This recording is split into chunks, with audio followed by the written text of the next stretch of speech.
Hi everyone, welcome back to D K Sharma education hub. आज हम करेंगे chapter number 4 of your NCERT, जिसमें हम देखेंगे रिगार्डिंग एयर। तो ज्योग्राफी का काफ़ी इंपॉर्टेंट चैप्टर है ये एंड इसमें आपकी बेसिक अंडरस्टैंडिंग बनेगी। बाकी डिटेल्स जो होंगी वो आपको फर्दर क्लासेस में आएंगी। तो चलिए स्टार्ट करते हैं 7th क्लास का चैप्टर ज्योग्राफी का, that is chapter number 4 air. तो हवा क्या होती है? तो देखो, कंसीडर करो दिस इज़ आवर अर्थ। अगर ये हमारी अर्थ है तो हमारे अर्थ के बाहर एक गैशियस ब्लैंकेट बनी हुई है। ठीक है, इसमें कलेक्शन ऑफ गैसेस हैं। गैशियस ब्लैंकेट इसको हम बोल देते हैं, और एटमॉस्फेयर भी जिसको बोल सकते हैं। सो हमने देखा था बायोस्फेयर के बारे में, और बायोस्फेयर को बोला था कि एक नैरो जोन होती है किस किस के बीच में। तो वहाँ पे एक हिस्सा लैंड का आता है, ठीक है, एक हिस्सा लैंड का आता है जिसको लिथोस्फेयर बोला था, एक हिस्सा एयर का आता है, एक हिस्सा वाटर का आता है। तो लिथोस्फेयर, एटमॉस्फेयर एंड हाइड्रोस्फेयर, तो ये 3 डोमेन्स हम देख चुके हैं। तो आज हम एम्फेसिस करेंगे मेनली ऑन एयर। तो यहाँ पे डिटेलिंग देखेंगे आज एयर की। तो हमारी अर्थ सराउंडेड है एक बड़े से ब्लैंकेट ऑफ एयर से, जिसको बोलते हैं एटमॉस्फेयर। जितने भी लिविंग बीइंग्स हैं अर्थ के ऊपर, सभी के सभी एटमॉस्फेयर के ऊपर डिपेंडेंट हैं अपने सर्वाइवल के लिए। हमें हवा प्रोवाइड करता है एटमॉस्फेयर टू ब्रीथ, और हमें यूवी रेडिएशन जो कि सन से आती हैं, हार्मफुल होती हैं, उनसे भी प्रोटेक्ट करके रखता है। इस ब्लैंकेट के बिना, ये जो एक एटमॉस्फेयर का गैसेस का ब्लैंकेट है, इसके बिना हमारी कोई प्रोटेक्शन नहीं होती। और हम जैसे हैं, हम रोज़ जला करते, ठीक है, रोज़ हम पैदा हुआ करते, रोज़ जल जाया करते। सो हीट ऑफ सन से भी हमें प्रोटेक्ट करता है ड्यूरिंग डे, एंड रात को जो ठंडा सा इफेक्ट होता है वो तो फ्रीजिंग होता अगर एटमॉस्फेयर ही ना होता। सो नाइट को प्रोटेक्ट करता है from getting freeze. So it is the mass of air that has made the temperature on the earth liveable. तो हम कह सकते हैं कि अर्थ के बाहर ये जो पूरा का पूरा एक गैशियस ब्लैंकेट है, इसी की वजह से हम जी रहे हैं अर्थ के ऊपर। ठीक है ना, वो कॉम्पोजिशन देख लेते हैं अर्थ की। तो कुछ कॉम्पोजिशन जो कि हम पहले से डिस्कस करते आ रहे हैं, जैसे कि nitrogen, oxygen, carbon dioxide. Nitrogen आपको मिलेगी 78%, ऑक्सीजन मिलेगी 21%, वहीं पे कार्बन डाइऑक्साइड मिलेगी 0.03%। सो आप सभी जानते हैं ऑक्सीजन हम ब्रेथ लेते हैं जब, तो ऑक्सीजन अंदर जाती है, एंड जब हवा छोड़ते हैं या गैस छोड़ते हैं तो कार्बन डाइऑक्साइड बाहर निकल के आती है। सो जो भी हम हवा लेते हैं अंदर वाइल ब्रीदिंग, वो एक्चुअली मिक्सचर होता है क्या गैसेस का?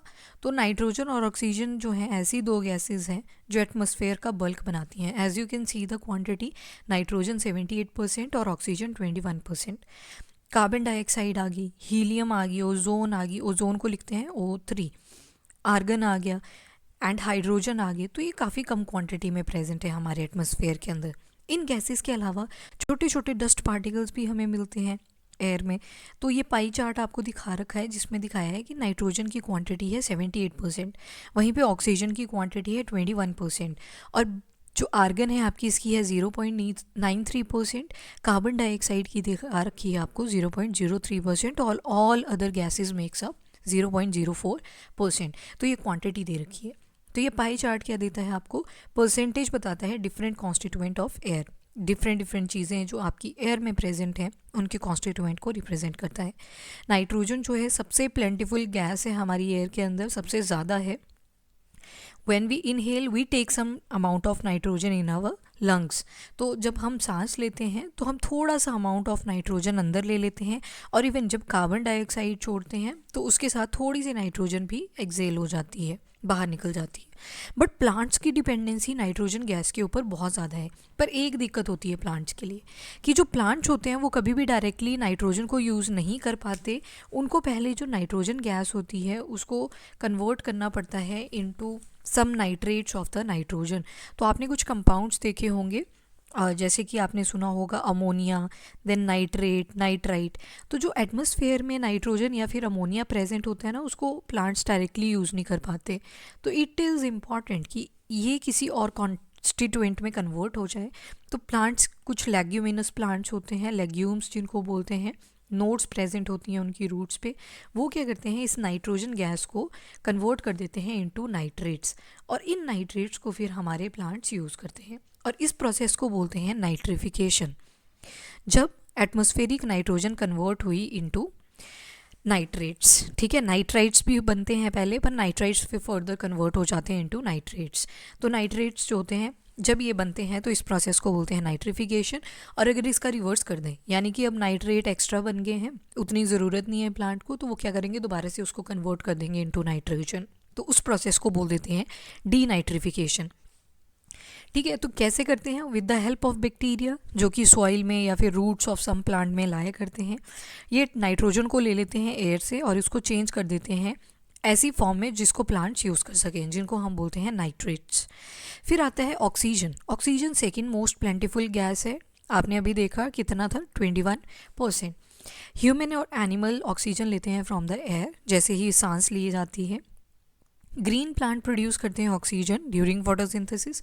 एक फोटोसिंथेसिस की प्रोसेस होती है, आपको पता है, कॉन्टिन्यूसली सनलाइट अर्थ के ऊपर पड़ रही होती है। वहाँ पे क्या होते हैं, बहुत सारे प्लांट्स होते हैं, लाइक दिस ट्रीज होते हैं। तो आपने सुना होगा कि जितने भी प्लांट्स या ट्रीज होते हैं they are autotrophic in nature. Auto का मतलब होता है सेल्फ। तो ये लोग क्या करते हैं, लोग नहीं बोलेंगे, ये प्लांट्स क्या करते हैं, they can prepare their own food. मतलब इनको दुकान में जाके अपना फूड नहीं परचेज करना पड़ता। किस प्रोसेस से करते हैं, तो विद द हेल्प फोटोसिंथेसिस। वहीं पे फोटो का मतलब है लाइट एंड सिंथेसिस का मतलब है टू प्रिपेयर। तो क्या बना रहे हैं, अपना फूड बना रहे हैं, किसकी प्रेजेंस में, तो लाइट की प्रेजेंस में। तो एक रिएक्शन होती है यहाँ पे, जो आपकी लीव्स होती हैं ना, लीव्स, प्लांट के अंदर जो लीव्स होती हैं, they act like a kitchen of the cell या फिर किचन ऑफ प्लांट। जितनी भी फूड की प्रोसेसिंग होती है वो कहाँ पे होती है, बनता है इनसाइड द लीव्स, ठीक है, लीव्स के अंदर बनता है। लीव्स के अंदर एक बेसिकली सेल के अंदर एक पिगमेंट होता है जिसको बोलते हैं क्लोरोफिल। एक ऑर्गेनेल होती है क्लोरोप्लास्ट, उसके अंदर क्लोरोफिल प्रेजेंट होता है। ये सनलाइट को ट्रैप कर लेती है, और जब ट्रैप करती है अलॉन्ग विद, कैसे करती है, पूरा रिएक्शन अगर आपको मैं बताऊं तो यहाँ पे देख लेते हैं फोटोसिंथेसिस कैसे होती है। This is your photosynthesis.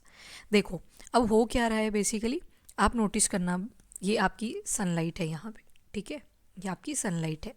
यहाँ पे एक प्लांट भी ड्रॉ कर लेते हैं, ये आपके प्लांट्स हैं, ठीक है, दीज आर योर प्लांट्स।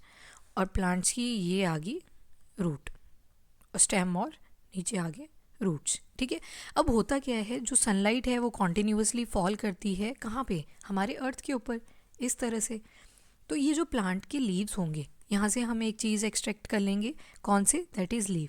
तो लीव के अंदर एक ऑर्गेनेल होती है जिसको हम प्लास्टिड बोल देते हैं, और प्लास्टिड के अंदर 3 टाइप्स होती हैं जिसकी हम लेंगे क्लोरोप्लास्ट। क्लोरोप्लास्ट के अंदर एक पिगमेंट होता है जिसको बोलते हैं क्लोरोफिल। अब ये क्लोरोफिल क्या करता है, इस सनलाइट को ट्रैप करता है। ये जो सनलाइट आ रही है ना, इसको कौन ट्रैप करता है, तो ये पिगमेंट क्लोरोफिल। और साथ में आपको पता है एटमॉस्फेयर में कौन कौन सी गैसेज हैं, कार्बन डाइऑक्साइड हैं, कुछ वाटर ड्रॉपलेट्स भी हैं in the form of vapour. तो जब कार्बन डाइऑक्साइड और वाटर वेपर आपस में रिएक्ट करते हैं इनसाइड द लीफ, ये लीफ के अंदर आ जाएंगे, ठीक है। तो स्टोमेटा आपने पढ़े होंगे, स्टोमेटा जो होते हैं कुछ ऐसे सेल्स आपको दिखेंगे, पोर्स बने होते हैं, तो ये गैसियस एक्सचेंज करते हैं। तो कार्बन डाइऑक्साइड ले लेंगे, वाटर ले लेंगे, किसकी प्रेजेंस में, in the presence of chlorophyll. Chlorophyll क्या ट्रैप करेगा, आपकी सनलाइट, एच न्यूज इसको रिप्रेजेंट करते हैं, और क्या बना देगा, C6H12O6, और साथ में निकलेगी ऑक्सीजन गैस, और साथ में निकलेंगे कुछ वाटर वेपर्स। तो ये जो प्रोडक्ट बना ना, दैट इज़ फूड। तो ये फूड जो होता है ये प्लांट्स खुद प्रिपेयर करते हैं। तो किस किस से किया, carbon dioxide, water, in presence of chlorophyll. ये क्या करता है, लाइट, सनलाइट को ट्रैप करता है। तो सनलाइट को इसने ट्रैप कर लिया, यानी कि सोलर एनर्जी को ट्रैप किया और उसको किस में कन्वर्ट कर दिया, इनटू केमिकल एनर्जी। जो आपका फूड बना, एक केमिकल बना जिसको बोलेंगे ग्लूकोज होता है ये, ठीक है। सो इस तरह से जो प्लांट्स होते हैं they can manufacture their own food with the help of a process जिसको बोलते हैं फोटोसिंथेसिस। चलो now we will see, in this way जो ऑक्सीजन कंटेंट होता है एयर में वो हमेशा कांस्टेंट रहता है। अब देखो फोटोसिंथेसिस में एक प्रोडक्ट निकल के आया, दैट इज़ ऑक्सीजन। अब ये जब ऑक्सीजन बना, इसी को हम इनहेल करते हैं। जो ह्यूमन बीइंग्स होते हैं दे टेक दिस ऑक्सीजन, और बाहर क्या निकाल रहे हैं, कार्बन डाइऑक्साइड। तो कांस्टेंट रहेंगी ना चीज़ें, अनटिल और अनलेस हमने पॉल्यूशन क्रिएट नहीं करा, तब तक ये सारी चीज़ें कांस्टेंट रहेंगी। नाउ जो कार्बन डाइऑक्साइड होती है that is another important gas. Green planet use करता है कार्बन डाइऑक्साइड को to make their food and release oxygen. Human और एनिमल्स रिलीज़ करते हैं कार्बन डाइऑक्साइड, और जितना अमाउंट कार्बन डाइऑक्साइड का रिलीज़ किया जाता है बाय ह्यूमंस, या फिर एनिमल्स, ये इक्वल रहता है to the amount used by the plant which makes a perfect balance. तो यहाँ पे प्लांट्स क्या कर रहे हैं, ऑक्सीजन रिलीज कर रहे हैं, ह्यूमन बीइंग क्या कर रहे हैं, इस ऑक्सीजन को ले रहे हैं। वहीं पे ह्यूमन बीइंग्स क्या कर रहे हैं, कार्बन डाइऑक्साइड को छोड़ रहे हैं। वहीं पे वो प्लांट क्या कर रहे हैं, उस कार्बन डाइऑक्साइड को ले रहे हैं। तो ये जो हो गया इन एंड आउट का प्रोसेस, इसी की वजह से सारी की सारी गैसेस हमारे एटमॉस्फेयर के अंदर बैलेंस रहती है। पर ये बैलेंस बिगड़ता कब है, it get upset by burning of fuels, जैसे कोल, ऑयल, फ्यूल में पेट्रोल, आपका डीजल, इन सबको हम जब बर्न करते हैं तो इस वजह से जो कार्बन डाइऑक्साइड का अमाउंट है एटमॉस्फेयर में वो इंक्रीज़ कर जाता है। और किस चीज़ को लीड करता है, ग्लोबल वार्मिंग, यानी हमारी ग्लोब जो है वो गर्म हो रही है। That is because of the increase in content of carbon dioxide. तो billion of tons of carbon dioxide ये एटमॉस्फेयर में ऐड कर देते हैं हर साल। एज अ रिज़ल्ट आप देखोगे कि जो कार्बन डाइऑक्साइड का वॉल्यूम है वो इंक्रीज़ कर रहा है और हमारे weather as well as climate को अफेक्ट कर रहा है। हम अंडरस्टैंड करेंगे ये वेदर और क्लाइमेट क्यों डिफरेंट है, बट उससे पहले एक चीज़ देख लो, यहाँ पे कार्बन डाइऑक्साइड के बारे में लिखी हुई है कि एटमॉस्फेयर में रिलीज़ होती है और green house gas effect produce करती है। कैसे करती है, हमारी जो अर्थ है, एज आई टोल्ड यू, कि एटमॉस्फेयर से सराउंडेड है। कुछ लाइट तो यहाँ से वापस चली जाएगी, पर कुछ हीट जो होगी वो वापस चली जाएगी, पर कुछ अंदर ट्रैप्ड रह जाती है, जिसको बोलते हैं ग्रीन हाउस इफेक्ट। ठीक है, तो कुछ तो ट्रैप रहेगी और कुछ को रेडिएट हो कर दिया अर्थ ने वापस। तो इसी वजह से बोलते हैं इसको green house gas. Green houses देखे होंगे आपने, उसके अंदर ही रहती है ना गैसेस। सनलाइट आती है वो ज़्यादा उसके अंदर होती है, अगर आप गए हो तो उसके अंदर बहुत गर्मी होती है। That is because of this phenomena. तो green house gas, and without it earth would have been too cold to live in. तो अगर ग्रीन हाउस ना होता, ये इम्पैक्ट ना होता, तो हमारी अर्थ बहुत ज़्यादा फ्रोज़न होती, यहाँ पे रहना मुश्किल हो जाता। However, when its level in the atmosphere increases, क्यों, फैक्ट्री के स्मोक की वजह से, कार फ्यूम्स, हीट रिटेन हो रही है बहुत ज़्यादा एटमॉस्फेयर के अंदर, तो उसकी वजह से हमारी अर्थ का जो आज टेम्परेचर है वो काफ़ी ज़्यादा इंक्रीज़ कर गया है। और इस फिनोमेना को हम बोलते हैं ग्लोबल वार्मिंग। तो ग्रीन हाउस इफेक्ट तभी तक अच्छा है जब तक सब बैलेंस में है, पर जैसे ही कार्बन डाइऑक्साइड का अमाउंट इंक्रीज़ कर रहा है तो वो अब ग्रीन हाउस इफेक्ट ना होके एक भीषण रूप ले रहा है, जिसको हम बोल रहे हैं ग्लोबल वार्मिंग। ये जो राइज हो रहा है टेम्परेचर के अंदर, this causes snow in the coldest part of world to melt. इस ग्लोबल वार्मिंग की वजह से आपने देखा होगा ग्लेशियर्स मेल्ट करे जा रहे हैं एट वेरी स्पीडी रेट। ठीक है, सो अगर ग्लोबल वार्मिंग की वजह से आपका टेम्परेचर इंक्रीज़ कर रहा है तो आपके ग्लेशियर्स मेल्ट कर रहे हैं एट फास्टर रेट। और इवन 2024 की बात करें तो स्नोफॉल आप देख सकते हो कितना कम हो रखा है इस बार, because of this global warming. As a result जो सी लेवल होता है वो राइज़ कर जाता है, और फिर जो कोस्टल एरियाज़ होते हैं, ऐसी सिटीज़, ऐसे एरियाज़ जो बिल्कुल कोस्ट लाइन पे रहते हैं, वहाँ पे आपको फ्लड लाइक सिचुएशन देखने को मिलती है, जो कि ड्रास्टिक चेंजेस कॉज कर देता है in the climate also of a place, leading to the extension of some plants and animals in the long run. और आपने सुना होगा कि आजकल प्लांट्स एक्सटिंक्ट कर रहे हैं, एनिमल्स एक्सटिंक्ट कर रहे हैं, क्यों, एक रीज़न उसका क्या है, ग्लोबल वार्मिंग भी है। तो ये सारी चीज़ें आपको थोड़ी सी ध्यान में रखनी है रिलेटेड टू द एयर। ये अभी अगर याद कर लोगे तो क्लाइमेटोलॉजी जब आप पढ़ोगे तो आपको काफ़ी ईजी लगेंगी चीज़ें। ठीक है, चलो इसके बाद अब हमें देखना है, छोटा सा टॉपिक है इसी का, गैसेस का ही, जस्ट अ सेकेंड।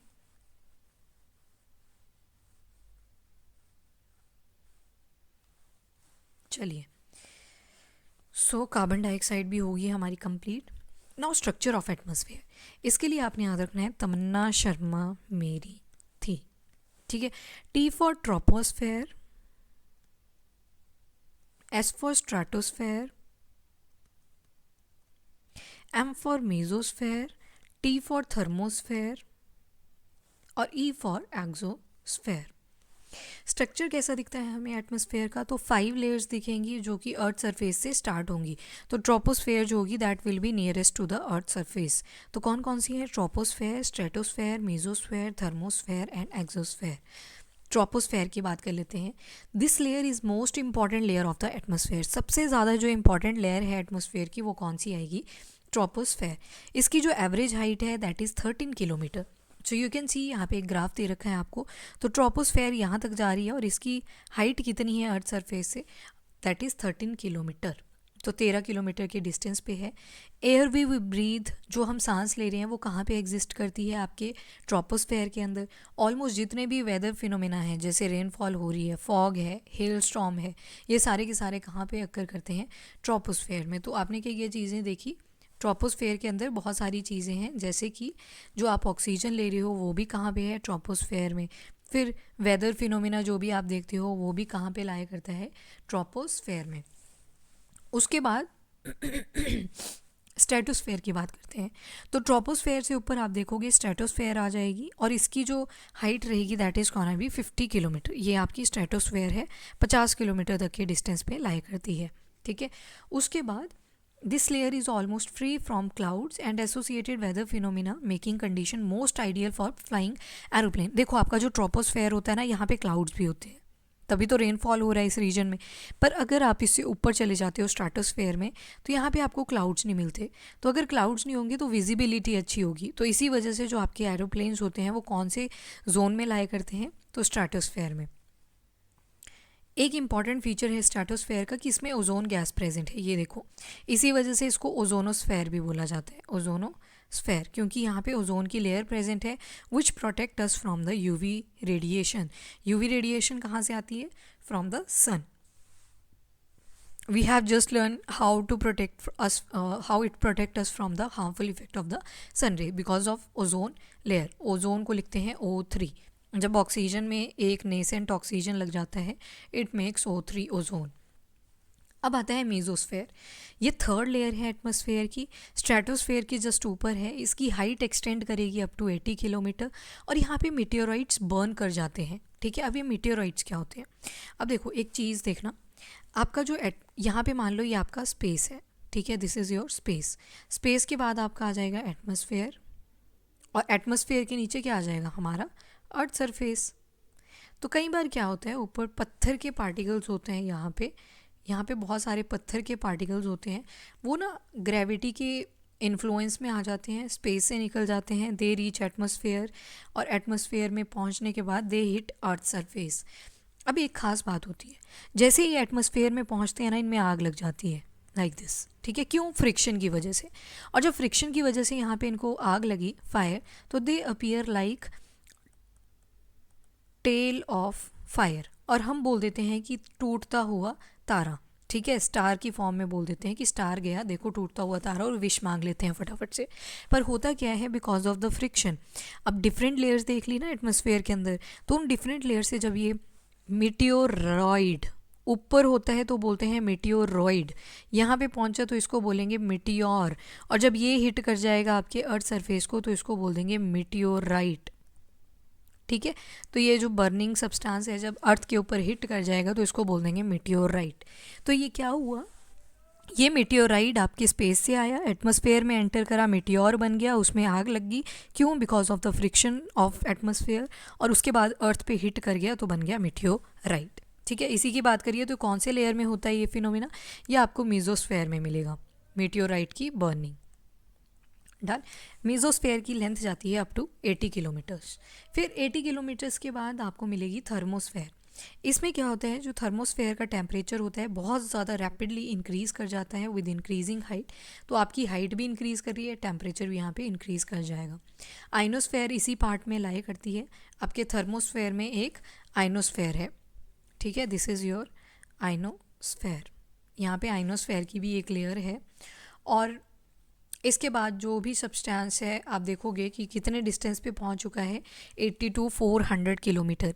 ये लेयर हेल्प करती है रेडियो ट्रांसमिशन में। सो वी कैन से कि जो रेडियो ट्रांसमिशन होती है वो कहाँ पे होती है? थर्मोस्फेयर में। इनफैक्ट जो रेडियो वेव्स होती हैं they also transmit from the earth are reflected back to the earth by this layer. तो ये थर्मोस्फेयर क्या करती है, जो भी रेडियो वेव्स ट्रांसमिट करी जाती हैं अर्थ से, वो वापस से कहाँ पे चली जाती हैं? Reflected back to the earth, तो वापस से अर्थ पे चली जाती हैं। तो हैंस रेडियो ट्रांसमिशन के लिए कौन सी लेयर बेस्ट है? तो it is thermosphere. Exosphere upper most layer है एटमॉस्फेयर की, जिसको बोलते हैं एक्सोस्फेयर। काफ़ी पतली है, और यहाँ पे कुछ लाइट गैसेस होती हैं जैसे हीलियम हो गया, हाइड्रोजन हो गया, वो स्पेस में यहाँ पे लाई करती हैं। तो हम बोल सकते हैं कि जो आउटर स्पेस है हमारा, वो कौन सी लेयर है? एक्सोस्फेयर की। नाउ हम बार बार बोल रहे हैं वेदर और क्लाइमेट, तो वेदर और क्लाइमेट में डिफरेंस क्या हो रहा है? अगर देखो एक दिन की बात करें, वन डे, ठीक है, काफ़ी घंटे होते हैं, आवर टू आवर्स। और दिन से बात करें, अगर डे टू डे, आज और कल की अगर बात करें, तो वो बात हो रही है वेदर की। ठीक है, मान लो सुबह बहुत ज़्यादा तेज़ धूप थी और बादल भी थे, ठीक है, पर धूप भी थी, और वो बादल गरज के अचानक से वो बारिश होगी, थोड़ी देर के बाद रेनफॉल हो गया, रेनफॉल के बाद बहुत अच्छी धूप आई, सनी। अब उस मौसम में आपका घूमने का मन कर जाएगा, तो इसको बोलेंगे वेदर। तो वेदर जो होता है आपका आवर टू आवर या फिर डे टू डे फिनोमिना होता है। वहीं पे क्लाइमेट, जब ये साल के साल बनेंगे, 3 years ऑफ वेदर को आप कैलकुलेट करोगे तो आपके पास आता है क्लाइमेट। ठीक है, 30 स्पेसिफिक नहीं है, डेकेड एक भी हो सकता है, डेकेड का मतलब है 10 साल, एक भी हो सकता है 2 डेकेड यानी कि 20 साल, 3 डेकेड्स भी हो सकते हैं यानी कि 30 साल। तो वेदर के बारे में बात करते हैं कि ब्राइट है आज या फिर सनी है। How many times we have heard this from the anxious cricket fan speculating the fate of one day match.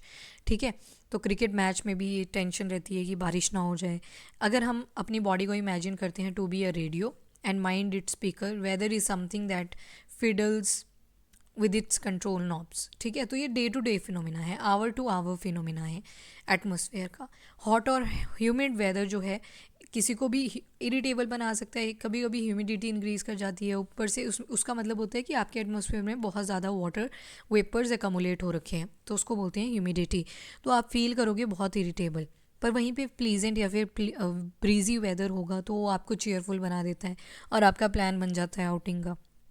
सो जो वेदर होता है that can change dramatically from day to day. However अगर average weather condition ले ले एक place की for a longer period of time, तो वो रिप्रेजेंट करेगा क्लाइमेट को। नाउ आपको क्लियर होगा कि हम कभी ये बोलते हैं वेदर फॉरकास्टिंग, जिसमें ये प्रिडिक्ट किया जाता है कि कैसी कंडीशन रहेगी आज के मौसम की। ठीक है, then temperature. Temperature you feel every day is the temperature of the atmosphere. ठीक है, टेम्परेचर क्या होता है? जो भी आप चीज़ बाहर फील करते हो that is degree of hotness और कोल्डनेस। कभी आपको गर्मी लगेगी, कभी आपको सर्दी लगेगी। एयर के अंदर कभी हॉटनेस फील होगी, कभी कोल्डनेस फील होगी of the air is known as the temperature. उसी को क्या बोलते हैं? टेम्परेचर। टेम्परेचर जो होता है एटमोसफेयर का वो चेंज करता है ना सिर्फ डे एंड नाइट में, not only between day and night but also from season two season. Season two season भी ये वेरी करता है, not only from day and night but also from season to season. Summers are hotter than winter. जो summer होते हैं काफ़ी hot होते हैं देन विंटर, यानी कि टेम्परेचर काफ़ी ज़्यादा हाई मिलेगा आपको समर्स में if compare to the winters. एक इम्पॉर्टेंट फैक्टर जो इन्फ्लुएंस करता है टेम्परेचर की डिस्ट्रीब्यूशन को वो है इंसोलेशन। इंसोलेशन का क्या मतलब होता है? जो आपकी इनकमिंग सोलर रेडिएशन आ रही हैं इंटरसेप्टेड बाय द अर्थ, यानी कि कुछ एक जो आपकी सोलर रेडिएशन होती हैं they are trap by earth. Trap का जो एटमॉस्फेयर होता है वो उसको ट्रैप कर लेते हैं। तो जितना अमाउंट ऑफ इंसोलेशन डिक्रीज़ करेगा इक्वेटर से टुवर्ड पोल, तो इसका मतलब है कि टेम्परेचर डिक्रीज़ करेगा इन द सेम मैनर। तो जितनी कम इंसोलेशन उतना कम टेम्परेचर, यानी कि रिप्रेजेंट करेगा विंटर्स को। ठीक है, तो इससे आपको आइडिया लग जाएगा कि इंसोलेशन जो होती है पोल्स वाले एरिया में, हमने देखे थे poles, north pole and the south pole, यहाँ पे बर्फ़ ज़्यादा पड़ी रहती है। क्यों? क्योंकि यही रीज़न है, इंसोलेशन यहाँ पे कम है, दैट्स वाई जो पोल्स होते हैं वो स्नो से कवर रहते हैं। अगर अर्थ का टेम्परेचर राइज करता है बहुत स्पीड से, तो आपके ये जो पोल्स हैं they also start to melt. जो स्नो होगी आपके पोल्स के ऊपर वो भी मेल्ट करेगी, और इवन जो क्रॉप्स होंगी they will grow. Temperature in city is much higher than that of village. क्यों होता है? क्योंकि जो कंक्रीट होती है, मेटल की बनी होती है, बिल्डिंग्स होगी, एसफाल्ट के रोड्स बने हुए हैं, वो ज़्यादा हीट हो जाते हैं ड्यूरिंग द डे टाइम, और ये हीट होती है ड्यूरिंग नाइट टाइम। तो इससे इंसोलेशन ज़्यादा हो रही है, टेम्परेचर इंक्रीज़ कर रहा है। You can C example, thermometer represent करता है आपका टेम्परेचर, बैरोमीटर बताता है प्रेशर, प्रेशर की यूनिट होती है पास्कल, और छोटे वाली यूनिट होती है बार, तो बैरोमीटर। रेन गॉज ये रिप्रेजेंट करता है कितना अमाउंट ऑफ रेनफॉल है, कितना सेंटीमीटर, एंड विंड वेन ये रिप्रेजेंट करता है कि डायरेक्शन क्या है विंड की। ऑल्सो जो क्राउडेड हाई राइज बिल्डिंग्स होती हैं, अब बड़ी बड़ी बिल्डिंग्स होंगी, एयर को एस्केप करने का मौका ही नहीं मिलेगा, तो इस वजह से टेम्परेचर वहाँ पे राइज कर जाता है। तो जो स्टैंडर्ड यूनिट है टेम्परेचर को मेजर करने की वो है सेल्सियस। किसने इन्वेंट करी थी? एंड्रीज सेल्सियस ने। ऑन द सेल्सियस स्केल जो वाटर होता है it get freeze at 0 degree Celsius and boils at 100 degree Celsius. Now air pressure, you will be surprise to know that air above us presses us. तो आपको पता है आप जहाँ पे खड़े होते हो हमारे अराउंड में क्या है? प्रेशर भी है, और ये प्रेशर कॉन्टीन्यूसली हमें प्रेस करता है। ठीक है। आप सांस ले रहे हो, क्यों? बिकॉज ऑफ दिस प्रेशर, अंदर प्रेशर डिक्रीज करेगा तभी तो हाई टू लो प्रेशर आएगी सांस, ठीक है। तो हम जो है कॉन्टीन्यूसली प्रेशर के कॉन्टेक्ट में रहते हैं, however we don't even feel it, जबकि हमें ये फील भी नहीं होता क्योंकि बैलेंस में है, because air presses us from all direction and our body exerts a counter pressure. तो हमें हवा सारी डायरेक्शन से प्रेस कर रही है और हमारी बॉडी भी रिएक्शन दे रही है। तो ये न्यूटन का थर्ड लॉ आ गया, ठीक है। Every action is having equal and opposite reaction, equal and opposite reaction. तो ये वहाँ पे आ गया। एयर प्रेशर जो होता है इसको कैसे डिफाइन करते हैं? As the pressure exerted by the weight of air on earth surface. तो एयर प्रेशर क्या हो गया? ऐसा प्रेशर जो अर्थ के ऊपर, अर्थ को कॉन्टीन्यूसली प्रेस कर रहा है। तो इन रिएक्शन अर्थ भी उसको काउंटर प्रेशर कर रही है। जैसे जैसे हम एटमॉस्फेयर में जाते हैं, ऊपर की लेयर्स की तरफ जाते हैं, तो आप नोटिस करोगे जो प्रेशर होता है वो डिक्रीज़ करता चलता है। वहीं पे अगर आप सी के नीचे जाते हो, डेप्थ में चले जाते हो, तो आप नोटिस करोगे कि प्रेशर बहुत ज़्यादा इंक्रीज़ कर जाता है। तो विद हाइट, जैसे जैसे हाइट इंक्रीज़ करेगी प्रेशर डिक्रीज़ करेगा, और जैसे जैसे आप डेप्थ में जाओगे, डेप्थ इंक्रीज़ करेगी तो प्रेशर इंक्रीज़ करेगा। तो एयर प्रेशर जो होता है वो हाईएस्ट होता है सी लेवल पे एंड डिक्रीज़ करता है विद हाइट। हॉरिजॉन्टल डिस्ट्रीब्यूशन देखें अगर एयर प्रेशर की, तो it is influenced by temperature of air at a given place. For example, अगर किसी एरिया का टेम्परेचर काफ़ी ज़्यादा हाई है तो वहाँ पे एयर हीट अप हो जाएगी, और जब कोई चीज़ गर्म होती है वो हल्की हो जाती है, तो यहाँ पे हवा राइज करना शुरू करेगी और यहाँ पे लो प्रेशर क्रिएट हो जाएगा उस एरिया में। तो low pressure is associated with the cloudy sky and wet weather. जब ह्यूमिडिटी होती है एटमॉस्फेयर में या फिर क्लाउडी स्काई होता है, तो उस टाइम पे आप फील करोगे कि जो हमारा प्रेशर होता है वो लो हो जाता है, ठीक है। तो हवा की जो प्रेशर है वो कैसे देखा हमने? आपका सनलाइट पड़ रहा है तो जो बॉटम पे एयर होगी वो हल्की हो जाएगी और ऊपर को उठना शुरू करेगी। जैसे आप पानी को गर्म करते हो तो उसके वेपर्स ऊपर की तरफ को उठना शुरू करते हैं, सेम। इन एरियाज़ हैविंग लोअर टेम्परेचर, तो हवा वहाँ पे ठंडी होगी, तो अगर ठंडी होगी तो हैवी होगी, और हैवी होगी तो ऐसी एयर आपकी सिंक करती है, ठीक है, नीचे को डूब जाती है and create high pressure area. High pressure associated होता है with clear and sunny sky. ये एयर हमेशा मूव करती है from higher pressure to low pressure, ठीक है। डैम कैसा होता है? इस तरह से होता है ना। तो वाटर भी क्या करता है, ये ऊपर हाई प्रेशर है तो लो प्रेशर की तरफ मूव करेगा। उसके बाद यहाँ पे एक do you know fact they रखा है कि मून के ऊपर अगर जाओगे तो वहाँ पे कोई एयर ही नहीं है, तो हैंस वहाँ पे कोई एयर प्रेशर भी नहीं है। तो इसी वजह से एस्ट्रोनॉट्स को एक स्पेशल सूट बनाया जाता है, क्योंकि हमारी बॉडी को तो आदत होती है ना एयर प्रेशर की। तो ऊपर अगर बिना एयर प्रेशर के चला जाएगा बंदा या फिर एस्ट्रोनॉट, तो उसकी तो ब्लड कैपिलरीज ही फट जाएंगी, क्योंकि ऊपर एटमॉस्फेयर नहीं और बॉडी को आदत है एटमॉस्फेयर की। So hence protective space suit बनाया जाता है जिसको हवा से भर दिया जाता है। तो जब मून के ऊपर जाते हैं तो अगर इसको नहीं पहनते वो, तो काउंटर प्रेशर एक्सर्ट हो जाता है बॉडी के थ्रू, और जो एस्ट्रोनॉट्स होते हैं उनकी ब्लड वेसल फट जाती हैं, एस्ट्रोनॉट वहाँ पे ब्लीड कर सकता है। नाउ विंड, तो मूवमेंट जो एयर की हो रही है from high pressure area to low pressure area, उसी को क्या बोलते हैं? विंड। या फिर बोल सकते हैं जो हॉरिजॉन्टल मूवमेंट हो रही है आपकी एयर की, उसको क्या बोल सकते हैं? Wind. You can see wind at work as it blows dry leaves down the pavement और अपरूट। तो आपने नोटिस करा होगा जो पत्ते वगैरह होते हैं, ठीक है, ड्राई लीव्स नीचे को गिर जाती हैं ना, high pressure to low pressure. Sometime जब विंड ब्लो करती है जेंटली, तो आप देख सकते हो कि जो स्मोक होता है या फिर फाइन डस्ट होती है वो भी विंड की डायरेक्शन में ही मूव करती है। तो इसका मतलब है कहाँ से जा रही है? From higher pressure to low pressure. At times wind can also be strong that it is difficult to walk against it. कई बार आपने फील करा होगा हवा का प्रेशर इतना ज़्यादा होता है कि अगर आप चल रहे हो तो it becomes very tough to you to walk. You must have experience it is not easy to hold an umbrella on a windy day. मान लो बारिश भी लगी हुई है और साथ में हवा भी चली हुई है, तो उस केस में आपका छाता उल्टा हो जाता है। क्यों? बिकॉज हवा का प्रेशर ही इतना होता है, ठीक है। तो बहुत ही टफ हो जाता है अम्ब्रेला होल्ड करना, ठीक है। तो इस तरह से आप स्ट्रॉन्ग विंड्स को सोच सकते हो।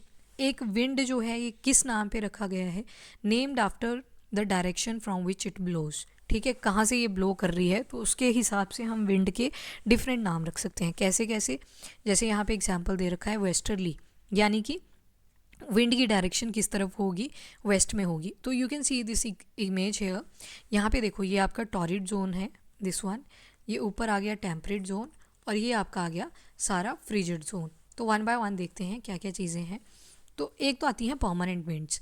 परमानेंट विंड्स को हम बोल देते हैं कि डिफरेंट टाइप्स की हो सकती हैं, जैसे कि ट्रेड विंड्स, ट्रेड विंड्स या फिर वेस्टर्लीज और या फिर ईस्टर्लीज कहाँ कहाँ पे दिखेंगी? एज यू कैन सी, ये देखो इक्वेटोरियल लो प्रेशर दिख रहा होगा आपको, इसके जो पास में है इनको बोलते हैं north east trade wind. North east trade wind क्यों बोला? देखो ऊपर की तरफ से आ रही है ना, नॉर्थ डायरेक्शन है, ऊपर नॉर्थ हेमिस्फेयर है, यहाँ पे कौन सी डायरेक्शन है? ईस्ट, तो नॉर्थ ईस्ट से आ रही है। इसकी टेल देखोगे आप कहाँ को जा रही है, नॉर्थ ईस्ट से आई और कहाँ को जा रही है, आगे को जा रही है, तो इनको बोलते हैं ट्रेड विंड्स। फॉर नाउ इतना ही याद रखना है, नॉर्थ से आई और ईस्ट में जा रही है, तो नॉर्थ ईस्ट ट्रेड विंड्स। तो ऑपोजिट डायरेक्शन में क्या आ जाएगा? साउथ पोल है नीचे, साउथ हेमिस्फेयर है, और डायरेक्शन क्या है? वेस्ट, सॉरी डायरेक्शन क्या है? अभी भी ईस्ट है। सो आप देखोगे इधर को जा रही है, तो इनको बोल देंगे साउथ ईस्ट ट्रेड विंड्स। ठीक है, ट्रेड विंड्स इसलिए इनका नाम पड़ा है क्योंकि जो नेविगेटर्स होते हैं वो यूज़ करते हैं इस हवा को फॉर ट्रेडिंग। तो जिस डायरेक्शन में हवा होगी they start to move in that direction, तो उससे फ्यूल कम लगता है, hence these winds are known as trade winds. So ये ब्लो जो है कांस्टेंट रहते हैं थ्रू आउट द ईयर, हर पूरे साल में ये कांस्टेंट रहता है। एक होती है आपकी वेस्टर्लीज। अब देखो वेस्ट डायरेक्शन से आई, दीज वन वेस्ट डायरेक्शन से जा रही है ना ये वाली, तो वेस्ट डायरेक्शन से जब जा रही है तो इनका नाम पड़ जाएगा वेस्टर्लीज। नीचे भी सेम हो रहा है ना, वेस्ट डायरेक्शन से आ रही है, इस तरफ वेस्ट डायरेक्शन है, तो वेस्ट डायरेक्शन से आ रही है वेस्टर्ली। इसके ऊपर देखोगे तो ईस्टर्ली, ईस्ट डायरेक्शन से आ रही है तो नाम पड़ गया ईस्टर्लीज। वैसे ही सेम केस यहाँ पे भी ईस्ट डायरेक्शन से आ रही है तो नाम पड़ गया ईस्टर्लीज। यानी कि जो विंड की डायरेक्शन है उसके नाम पे हमने इनके नाम दे दिए, जैसे north east trade winds, south east trade winds, westerlies, westerlies, easterlies और ईस्टर्लीज। ठीक है, नाउ कुछ सीजनल विंड्स भी होती हैं जो सीजन्स के अकॉर्डिंग चलेगी। फॉर एग्जाम्पल इंडिया में बोलते हैं ना हम, मानसून आ गया, कभी ठंडी विंड चलेगी, कभी लू चलेगी, बहुत गरम गरम हवा चलेगी। सो लू जो होती है आपकी वो लोकल विंड होती है, सारे एरियाज़ में नहीं चलेगी। पर सीजनल विंड जो होगी, these wind change their direction in different season, तो ये अपनी डायरेक्शंस चेंज करती हैं throughout different season. Summer में डिफरेंट डायरेक्शन, विंटर में डिफरेंट डायरेक्शन, ऑटम में डिफरेंट डायरेक्शन, स्प्रिंग में डिफरेंट डायरेक्शन, रेनफॉल में different direction. For example monsoon in India, बोलते हैं ना साउथ वेस्ट मानसून आ गया, बारिश लेके आएगा, इस तरफ से आता है साउथ से और वेस्ट डायरेक्शन से ऊपर को चलता है, और ऊपर फिर हिमालयाज आ जाते हैं, यहाँ पे बादल अकमुलेट हो जाते हैं और बारिश शुरू हो जाती है। ठीक है, देन आती हैं लोकल विंड्स। ये ब्लो करती हैं in a particular period of the day और year in a small area, किसी छोटे से एरिया में होंगी, किसी पर्टिकुलर दिन पे चलेंगी और किसी पर्टिकुलर साल में चलेंगी। For example land and sea breeze, तो ये लैंड और सी ब्रीज का ही फिनोमिना है, वहाँ पे सी भी होना चाहिए और लैंड भी होनी चाहिए, वहाँ पे चलेंगी। Do you recall hot and dry local wind of northern plains? तो आपको पता होगा चंडीगढ़ हो गया, दिल्ली वाला एरिया, नर्दर्न साइड के एरियाज़ अगर आप देखोगे वहाँ पे चलती है लू, काफ़ी गर्म और ड्राई सी हवा होती है। फिर आते हैं साइक्लोन के बारे में। ये डिस्ट्रक्शन दिखाई गई है उड़ीसा में जो साइक्लोन आया था इन 1999, उसके बारे में बात करी है। तो उड़ीसा जो कि ईस्टर्न कोस्ट पे मिलेगा आपको, ईस्टर्न कोस्ट कौन सी आ गई? ये वाली, यहाँ पे आपको उड़ीसा मिल जाएगा। India is prone to cyclone जो कि ओरिजिनेट होते हैं इन बे ऑफ बंगाल। तो आपको पता है ना, ईस्ट साइड में बे ऑफ बंगाल है, वेस्ट साइड में अरेबियन सी है।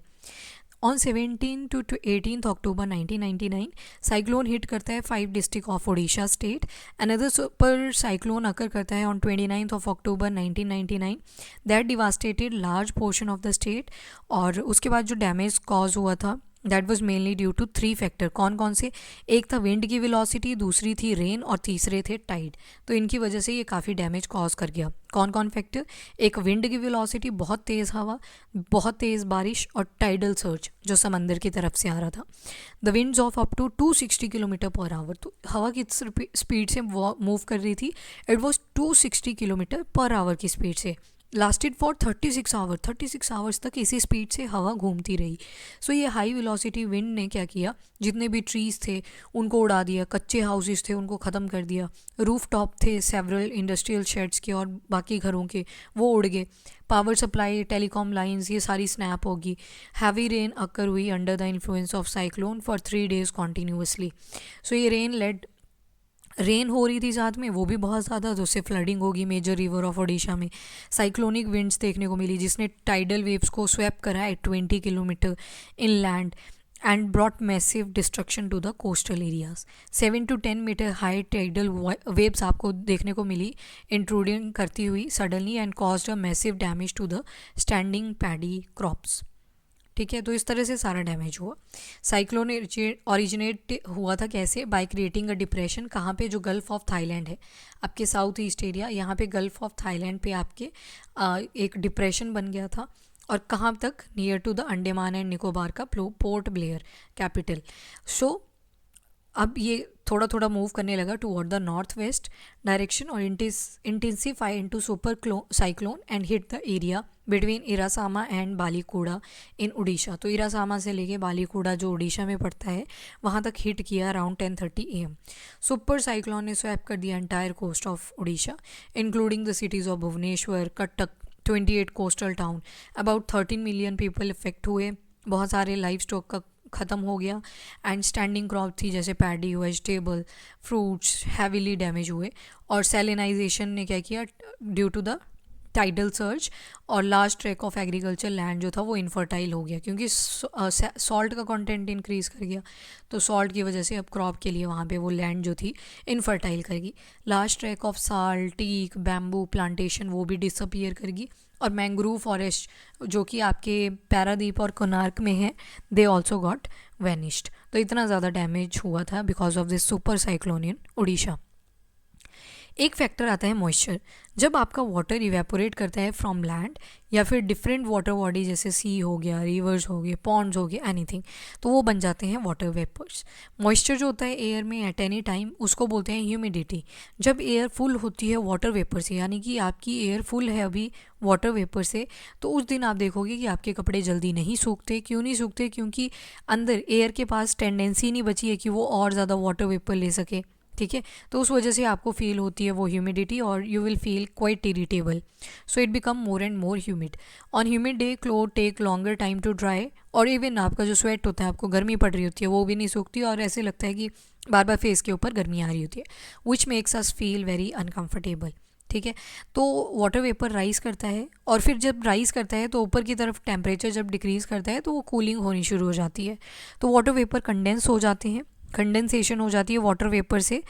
एंड वाटर वेपर की जब कंडेंसेशन होती है क्लाउड फॉर्मेशन शुरू हो जाती है और फिर क्लाउड फॉर्मेशन बनती है, तो यानी कि ड्रॉपलेट्स बनने लग जाते हैं वाटर के। क्लाउड क्या होता है? जस्ट मास होता है उन वाटर ड्रॉपलेट्स का। वाटर वेपर आए भाप के फॉर्म में, ऊपर ड्रॉपलेट्स बनने लगे और उन ड्रॉपलेट्स का इकट्ठा बन के एक बन गया cloud. When these droplets of water become too heavy to float in air, जब बहुत ज़्यादा हैवी हो जाती है तो वो प्रेसिपिटेशन कर देता है। अब यहाँ पे लिखा है प्रेसिपिटेशन क्योंकि ओले भी बरस सकते हैं। ठीक है, नॉर्मल बारिश भी हो सकती है, स्नोफॉल भी हो सकती है, स्लीट भी हो सकती है। तो प्रेसिपिटेशन आपकी डिफरेंट टाइप की होती है। दैट्स वाई यहाँ पे लिखा कि फिर प्रेसिपिटेशन हो जाएगी according to the area. Jet planes जो कि फ्लाई करते हैं स्काई में, they leave a white trail behind them. Moisture from their engine condenses. Even इनके भी जो मॉइस्चर निकलता है इनके इंजन से वो भी कंडेंस कर जाते हैं और ये हमें ट्रेल्स दिखते हैं कंडेंस्ड मॉइस्चर के फॉर सम टाइम, जब वहाँ पे कोई एयर मूवमेंट नहीं होती टू डिस्टर्ब इट। प्रेसिपिटेशन ये नीचे आ जाती है to the earth in liquid form is called rain. Most of the ground water comes from the rain water and जो प्लांट्स होते हैं they help preserve water. When trees on hill sides are cut, rain water flows down the bare mountains. ठीक है, and can cause flooding of low lying areas. इस mechanism के basis पे 3 तरह के रेनफॉल होते हैं। वन इज साइक्लोनिक रेनफॉल, ये दिखाया हुआ है। यहाँ पे वार्म एयर ऊपर गई और ऊपर कोल्ड बन गई क्योंकि टेम्परेचर डिक्रीज़ हुआ और जब कोल्ड बन गई तो वाटर वेपर क्या हुए? कंडेंस हो गए। कंडेंस होने की वजह से बने बादल। तो ये बादल कहाँ पे बने? Over the sea surface. और ऊपर से क्या होगा? यहाँ पे आ रही थी कोल्ड एयर, जब भारी हो जाएगा तो it will start to rainfall. एक होती है ओरोग्राफिक रेनफॉल। ओरोग्राफिक में क्या होगा? ये आपकी माउंटेन्स हैं, यहाँ पे वाटर बॉडी थी। वाटर बॉडी से क्या होगा? इवेपोरेशन होगी। वाटर बॉडी से जब इवेपोरेशन हुई तो क्लाउड बनेंगे। जस्ट बिकॉज ये पहाड़ इतने ऊंचे होंगे कि ये जो क्लाउड होंगे वो एक ही तरफ बारिश कॉज कर देंगे। इस तरफ वो गए नहीं, तो एक तरफ आप देखोगे कि ड्राई एरिया होगा और दूसरी तरफ बारिश हो रही होगी। तो ये जहाँ पे बारिश हुई, जिस माउंटेन के हिस्से की तरफ बारिश हुई, उसको बोलते हैं विंड वर्ड, क्योंकि मूव कहाँ पे कर रही थी हवा आपकी? इस विंड वर्ड साइड पे। और जहाँ पे बारिश नहीं हुई या फिर हुई तो बहुत हल्की हुई, तो उस साइड को बोल देते हैं ली वर्ड। ठीक है, तो ये होती है ओरोग्राफिक। ओरो का मतलब होता है माउंटेन। फिर आती है कन्वेक्शनल रेनफॉल। ये गर्मियों के दिनों में आप देखोगे एक्सेसिव वाटर वेपर्स बनेंगे, क्लाउड बनते चलेंगे और क्लाउड बनेंगे तो वो फिर बरस जाएंगे। साइक्लोनिक में क्या था, कोल्ड एयर आ रही थी, यहाँ पे क्या होगा, वार्म एयर ने क्या किया, वाटर वेपर्स ऊपर पहुँचाए और उससे क्या कॉज करवा दी, रेनफॉल करवा दी। तो 3 तरह की रेनफॉल हमने देख ली। कौन कौन सी देखी? One is cyclonic, sea surface के ऊपर बनता है। देन ओरोग्राफिक, ओरोग्राफिक के बाद देखी हमने कन्वेक्शनल, हीट की वजह से। फिर आता है रेनफॉल, वेरी इंपॉर्टेंट है for the survival of plants as well as animals. It bring fresh water to the earth surface. अगर रेनफॉल कम होगा तो वाटर स्कैसिटी होगी और ड्रॉट हो जाएंगे। ऑन द अदर हैंड ज़्यादा होगी तो फ्लड्स हो सकते हैं। अदर फॉर्म्स क्या क्या हैं प्रेसिपिटेशन की? स्नो है, स्लीट है, हेल है, तो ये सारी प्रेसिपिटेशन की फॉर्म्स है। Rainfall is also. अब बोला which of the following gases protect us from harmful sun rays? Ozone. Then most important layer कौन सी है एटमॉस्फेयर की? तो हमने देखा था ट्रोपोस्फेयर। कौन सी लेयर एटमॉस्फेयर की फ्री है फ्रॉम द क्लाउड? तो वो थी स्ट्रेटोस्फेयर, तभी एरोप्लेन वहाँ पे उड़ते हैं। As we go up layer of atmosphere, the pressure देखा हमने डिक्रीज कर जाता है जैसे जैसे हम हाइट इंक्रीज करते हैं। व्हेन प्रेसिपिटेशन कम्स डाउन और to the earth in the liquid form, तो उसको क्या बोल देते हैं? रेन। फिर आपसे यहाँ पूछा है तो लू क्या थी? लोकल विंड थी ना, किसी पर्टिकुलर एरिया में ही होगी फॉर पर्टिकुलर डे और ईयर। फिर आती है wind, wind is the horizontal movement of air. फिर आती है ट्रेड विंड्स, तो ये हमने देखी परमानेंट विंड्स होती हैं जो कि आपके इक्वेटर के आसपास चलती हैं, trade winds, north east trade winds. फिर हमने देखा मॉनसून, मॉनसून क्या होता है? आपकी सीजनल विंड्स। ठीक है, तो इस तरह से आप बाकी क्वेश्चन सॉल्व कर सकते हो। और we are done with the chapter number 4 of this class. अब मिलेंगे 5th लेक्चर में। Thank you everyone. If you like the video do like and share. Thank you everyone.